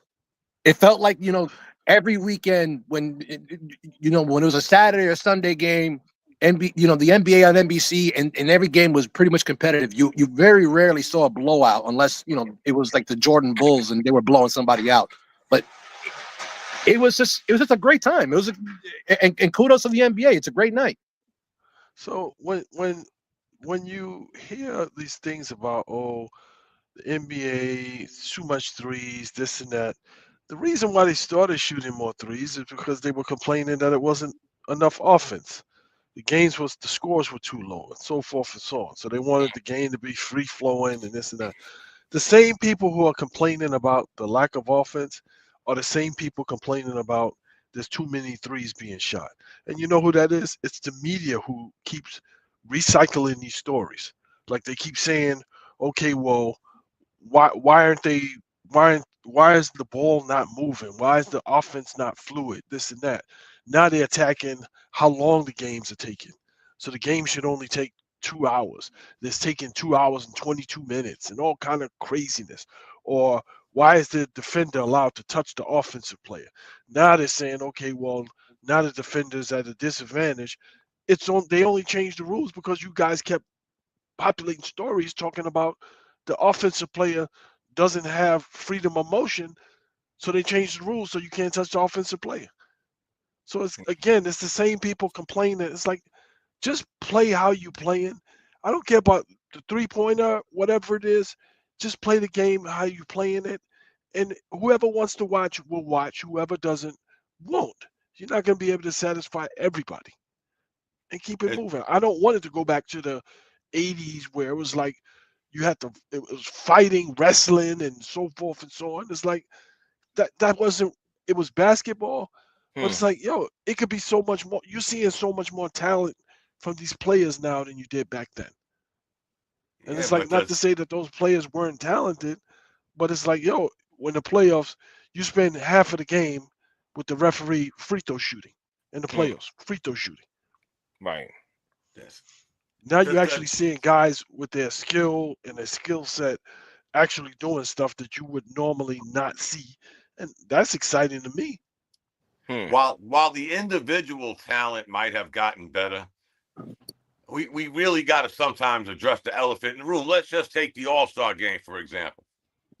The players that are bitching about the format changing every other year are the same ones that don't want to play a game. They just want to go out there and run up and down the court and do their thing. And guess what? Don't get it twisted. A good Christmas day for the NBA is not going to help them. And I'm going to go with what Bishop said about the media. Why would ESPN be that thirsty to bring that TNT show to ESPN? That show has been a shit show for how many years now, guys? Forgive me for saying it. All they do, they actually bash the NBA more than they uplift the NBA. With Shaq and Barkley always saying something negative. Bishop can't get out his own way. His underarm smells. R can't hit a foul shot. They do more bashing of the NBA than we ever could do. And you want to kiss their ass to keep representing this league? Get out of here. They had their run, and it's been a shit show for too long, guys, as far as I'm concerned. I don't watch it no more. TNT and ESPN has been on my block list for I don't know how long. I'll watch a game, but I won't watch none of the pregame shows. I don't want to hear Stephen A. Smith knowing everything. I don't want to hear Shaq and Barkley bashing everybody. It is what it is. The talent may have gotten better. But here's another thing. When we talk about the 3-point shot, how come nobody's guarding the 3-point shot? Nobody's going to keep shooting this shit if somebody's in their damn face. There's no defense being played. So you know what? Hey, we got guys coming down. Who's the guy for Carolina? I mean, Charlotte. Ball. He'll come down and shoot a three-pointer with one leg. I'm like, look at this nonsense. But nobody's checking them. So, hey. Because they know he's going to miss. Yeah. It's like, let me just, in my eyes, I'm open, I'm going to shoot. And this is what we got, guys. Come on. There's I think, I don't have the stats in front of me because there's probably only 2 teams in the NBA right now that are holding their opponent under 110 points. 2 teams. That's a lot of points to give up every night, guys. And coming from me, who has been saying it for years, the NBA is an offensive-driven league. Let's keep it 100. This is what they wanted. This is what Commissioner Bobblehead wanted. He wants the refs to put. Here's the funny thing. He wants the refs to put their whistle in their pocket until the end of the game. And now we're having replays that take a week. There's too much shit going on in the NBA for somebody to say that they're back. No, come on, guys. They got to get with the program. Like, again, we blame baseball for having too long a game. Y'all know, come on, guys, much as we like the NBA, let somebody put that little green light on, and that shit takes about 5 hours. You got, I did the timing, guys, each time out. Don't even give me what's the 30 second. I don't think there's no such thing as a 30-second timeout no more. But anyway, every timeout is taking approximately 3 minutes and 27 seconds. Dude, if I got to hear one more of these, like, diatribes from the referees, well, upon review of the play, blah, blah, blah, blah, blah, blah, blah. Act like he's trying out for a damn play on Broadway. And I hate to say who it is that does it the most, because I don't want the alphabet group to jump on me, but he's the guy that really gets like, well, you know, Rajon Rondo. Yes. Rajon Rondo. Like, that's how we found out he was in the alphabet group. Nobody knew that. I think, you knew it. Rondo just blurted it out by, hey, Bishop, you're come to find out. Wow, really? Only reason why you made that call. Only reason why you made that call is because you're Are you serious? Y'all lying, bro. Yes, no, this is the first time I'm hearing this. No, that's how it happened. Wait. Who and what? Rajon Rondo got mad at him because he made a call in the game. Who was him? The ref. Like, I don't want to say his name. He was like, yo. Who's the ref? We name names here. Black guy always sticking his chest out. He goes through the 5 minutes soliloquy when there's a review. Just Google gay referee. Now you got me looking, dog. Go ahead, please. Y'all seen it a million times. Me and Bishop know who the hell we're talking about. And it happened again. I hope y'all remember this. You and Reggie don't remember this, or? Nah, with Rondo? For real? I'm not even lying. How many games did he get suspended, Bishop? I think he got suspended 3 games or something like that. And find out that and then we found out that homeboy is his initials are BK. Yeah, Bill. Put it that way. Wow. Yeah, y'all seen him a million times. He does all the national games. He's the one that gets behind the mic. Well, are you serious? Well, Mr. Jones, I saw a guy trip over his foot. Shit. But the leprechaun came out, and yes, it's him. Me and Bishop can't be the only guys to remember this shit. Yeah. Wow. Tell me y'all remember the Rondo incident. Yeah, Rondo got pissed off at him. It was like, called him up. I hate to use the word on TV, but what do we say, Bishop? The F word? Yeah, he called him the F word. Is that close enough? Wow. And it was the F word that has more than 4 letters. Wow. Yeah. That's funny. I can't believe y'all don't remember this. He's the one that's taking 5 hours to do the What team was Rondo playing for at that time? I think it wasn't Boston. No, it wasn't Boston. It was one of those. I remember because it was that game when him and Chris Paul got into it. And it was around that time. It was around that time. with him The and Chris game they Paul were throwing blows at each other. Y'all remember that, right? When he spit on Chris Paul. Spit him. Yeah. Oh shit! Yo, That might have turned the ref on. No, wow.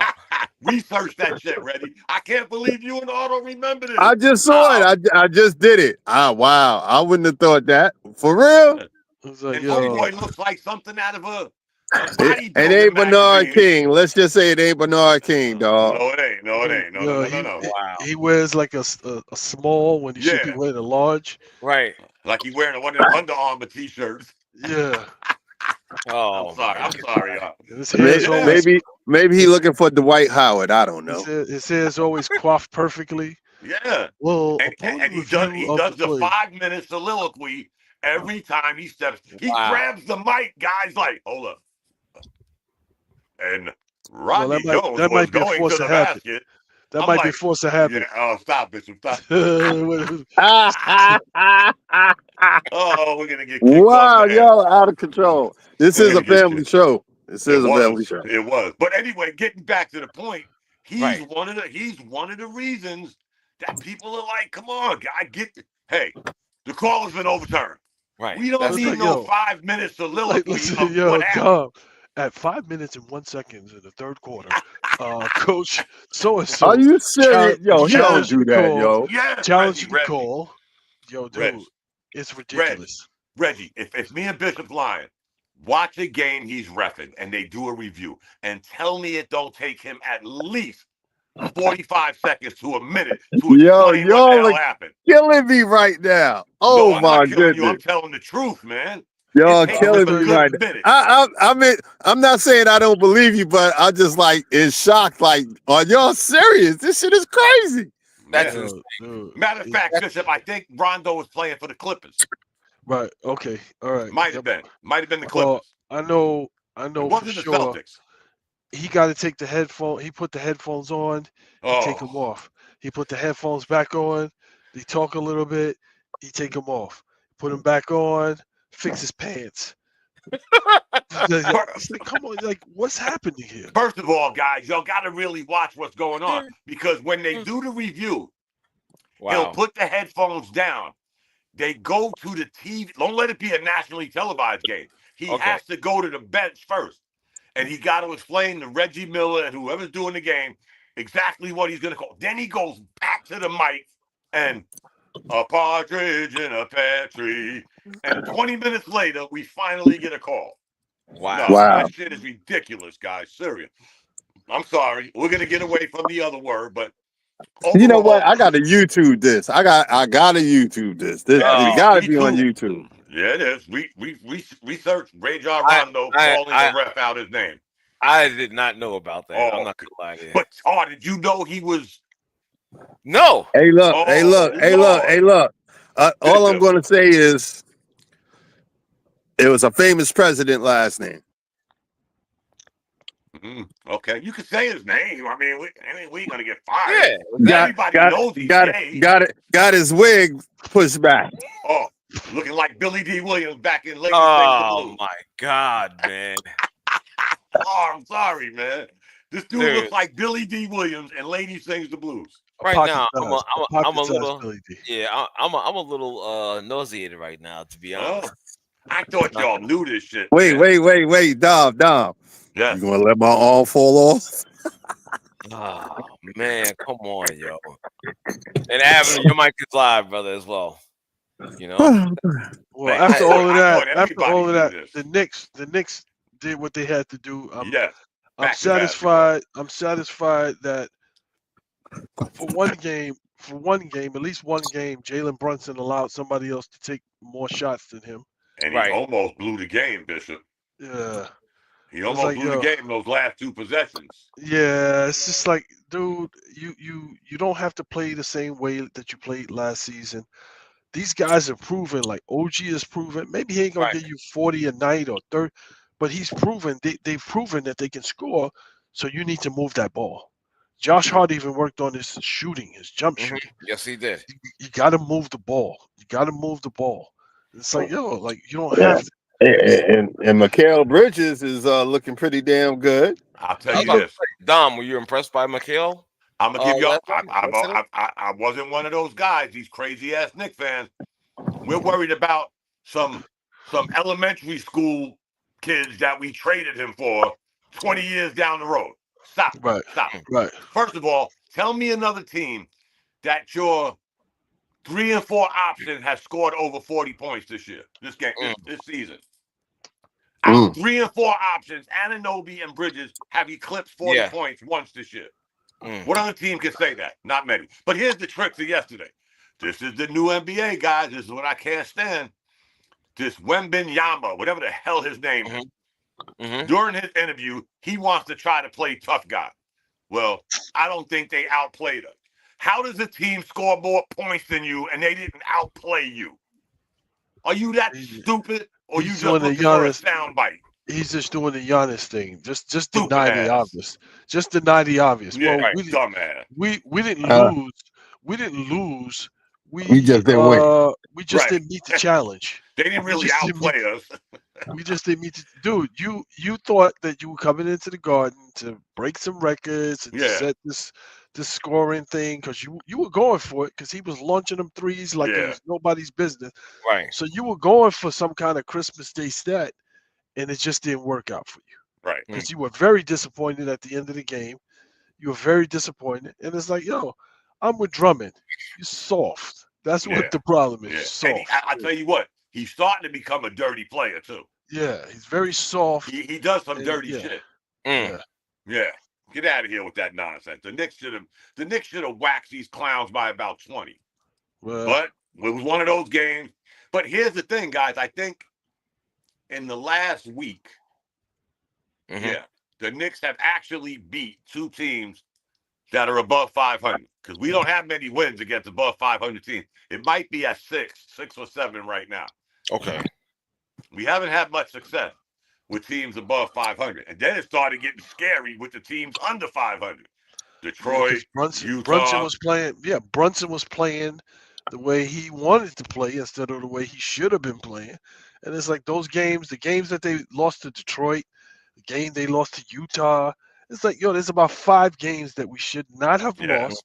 But Brunson decided that he was going to take the challenge when they played the Pelicans. It's like, yo, dude, that's another one, Dude, Dyson Daniels is 6'7". He's got a 7-foot wingspan. He's not going anywhere. He's not going anywhere. Bishop, let me cut you off. I started thinking about you yesterday on those last 2 possessions. Yep. I was like, if this clown blows the game, I'm calling Bishop. You know, I got his phone number. I'm calling Bishop. And I'm like, this motherfucker, Yep. Bishop would have had to tell me, dog, I'm too sick. I can't talk. I saw this shit coming. I'm like, how do you do it back-to-back possessions? If it wasn't for Josh Hart, that game might have went into overtime. Yep. Well, let me just throw this out there. That's true. Last season, we saw what this kid can do. We saw what JB could do. Okay? Oh. But obviously, it's carried over maybe a little bit to the ego. Mm-hmm. Well, you know what I'm saying? You surprised people last year because people didn't expect you. They didn't expect that you would be able to do that. Now they've dedicated 6'7" athletic, long wingspan to guard you. So it doesn't matter what kind of footwork you have.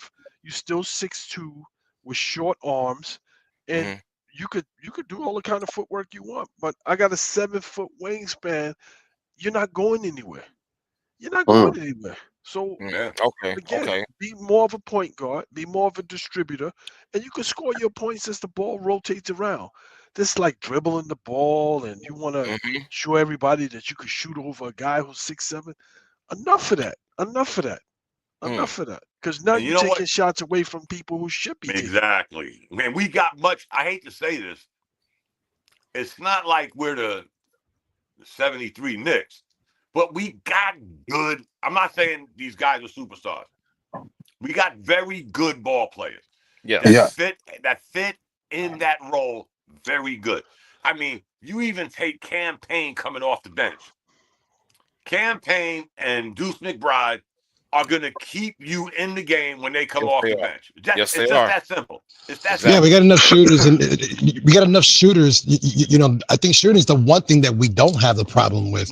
I mean, the only thing that I always see that this season that the Knicks have. Sorry about that. It's all good. As you can tell, my youngest one is just not cooperating. We've been there. We've been there. Good. But he got to distribute the ball better. That's all. We got too many good players. His numbers have shown that he can, and I mean his assist to turnover ratio has improved. I think his shot selection and sometimes his lack of shot selection is what sometimes is which shows a lot in games that JB's not doing. And I don't know, but I mean we have enough shooting, and now that we got Landry Shamet back, and I don't even know how he's going to crack the rotation. But once they finally give him some burn. I see, and then God help us whenever Mitchell Robinson decides to come back. I think that size problem might actually remedy itself. Hopefully, it would remedy itself. Well, the problem, and I think when I said it was Dyson Daniels, that was the Atlanta game. Yeah. So we that Atlanta game, I'm like, yo, like why is Atlanta even still in this? Like, because Brunson kept shooting him in it. He kept taking bad shots. He kept trying to challenge. It's like they double teaming you and they got a 6'7" guy on you. Give the ball up. Give the ball up. I'd much rather see Mikal Bridges take that pull up. I'd much rather see OG driving to the basket or in the post or whatever. I'd much rather see. Or just go with the hot hand. Whoever's got it going, just make sure he get the ball. Like, what the fuck? Like yesterday, this dude got 41 points. And Brunson forced the issue the last two possessions. Yep. And somebody bailed him out with 2 offensive rebounds. Meanwhile, Mikal Bridges got 41 points. He hit from everywhere. He hit from, and he's not taking difficult shots. He's taking the 10, 15-foot mid-range shots, fading away. He's taking the shots that he normally takes, his comfort zone. Right. Give him the ball. The corner three. Hey. But he had 41 points, and you're still trying to force the issue. I don't get that, man. Well, he must have known it was a nationally televised game, so he's trying to build up his start. To Av's point, and I mentioned this a couple of times with y'all and even with Av, he has the most blindest 6, 7, 8 assists average. I don't know where he gets these assists from. They must be hockey assists. Because when I look at the stats and I see he's averaging 6.5, almost 7, I'm like, how's he doing that? He rarely passes the ball. He must be getting 5 assists just throwing the ball to Karl Anthony Towns. Well, he gets a couple assists. 4 of those go to him. He gets maybe like 3 or 4 from Towns, and then Josh Hart. Sometimes he'll catch him cutting to the basket, but a lot of the times, if you look, it's like Cat is passing the ball. Josh Hart is passing the ball. Brunson is more shooting the ball. And it's just like, yo, you got to be more of a distributor, dude. Like, you can still get your points, but they don't have to come so difficult because he can shoot. He can still catch guys on the shot clock running down, pump fake, go to the basket, pull up real quick, go to the free throw line. He can still get his points. Last time I looked, Bishop, our starting 5 is averaging almost 93 to 94 points a night. That's a lot. You're damn right it is. I mean, so why are you still doing this James Harden imitation? Dribble. And then again, we get into that position that James Harden put his teammates in far too many times. You dribbled the ball for 22 seconds. Now you're going to throw the shit to R. Hot potato. Yeah, now R got to launch up some bizarre shot. That's not what the team we have, guys. No.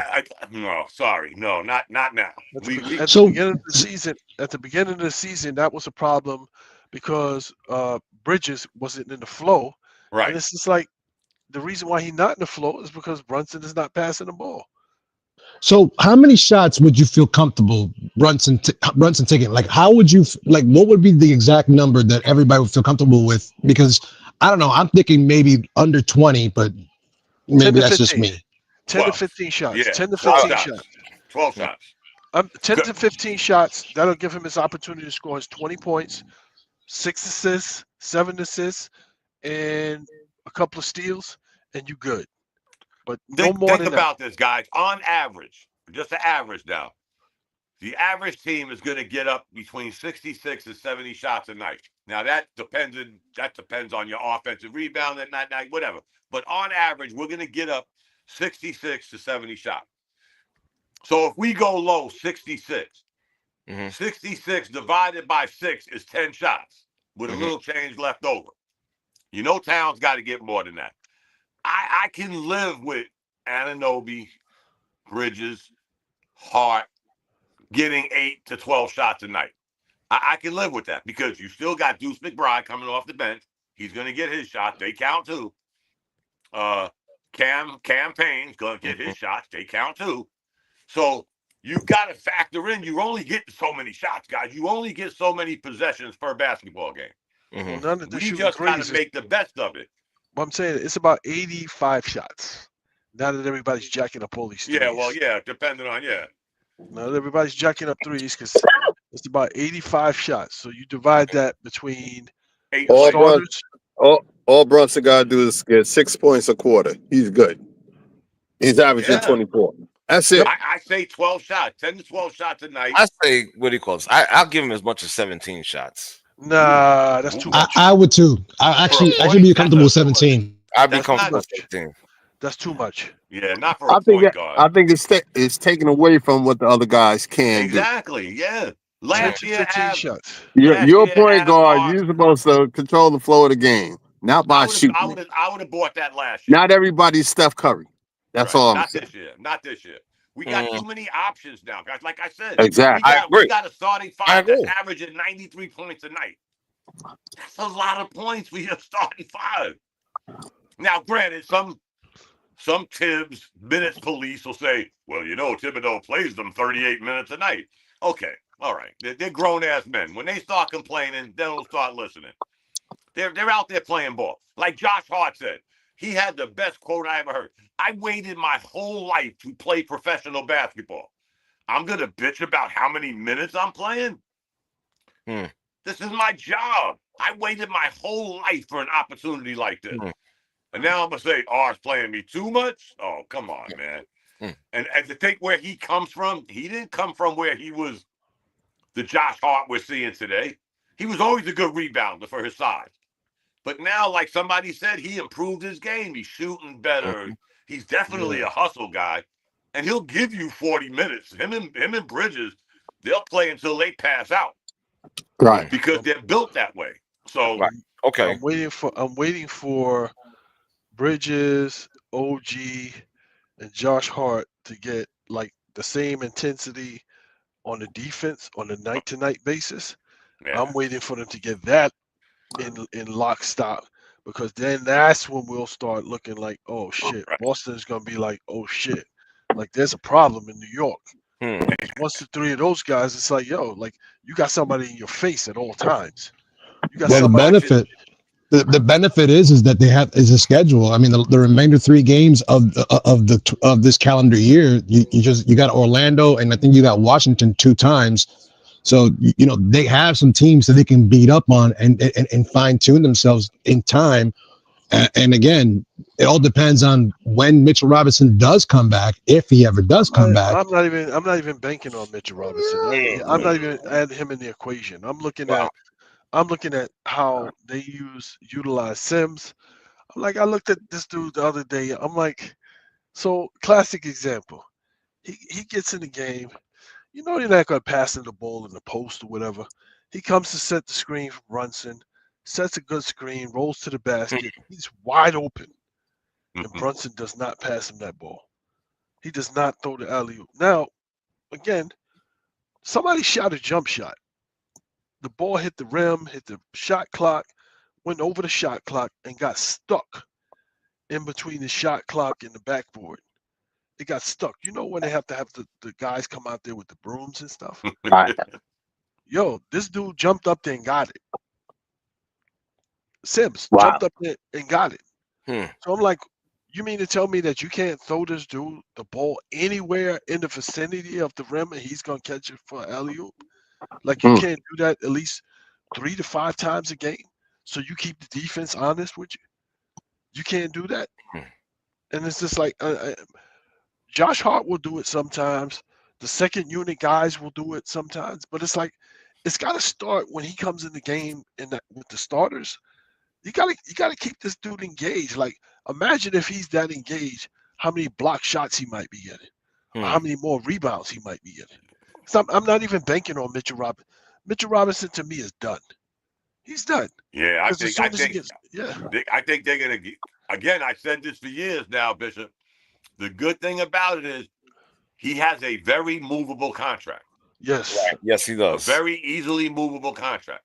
I got a funny feeling when he comes back, the trade deadline ain't that far after that. I got a funny feeling.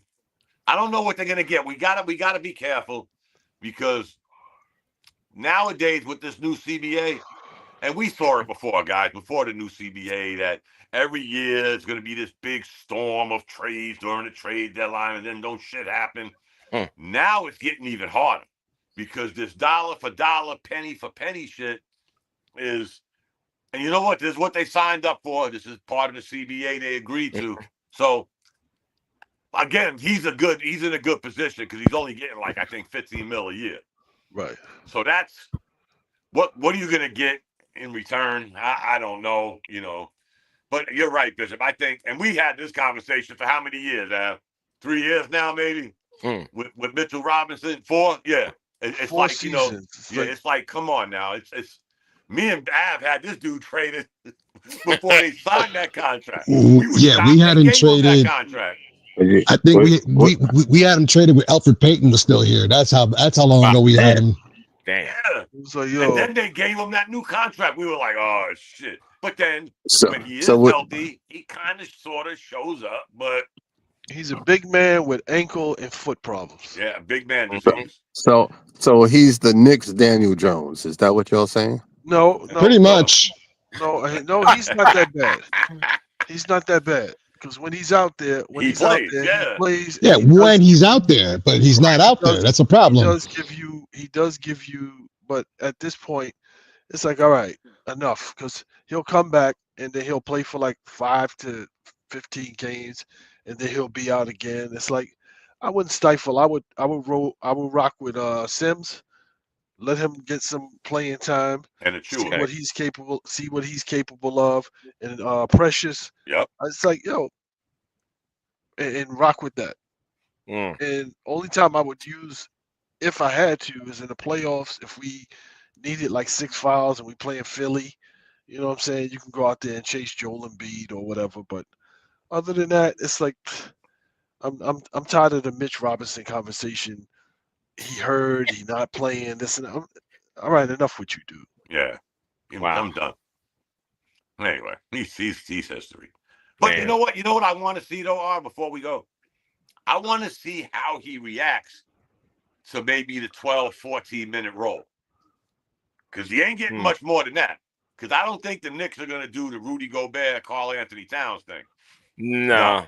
I want to see how he acts playing 12 to 13 minutes a night. He could give the bench a little something.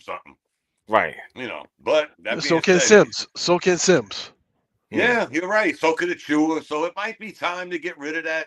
So could the other dude. Right. So could the other dude. If I'm not mistaken, Av, he's the last guy left. Yep. He's the last guy left. He's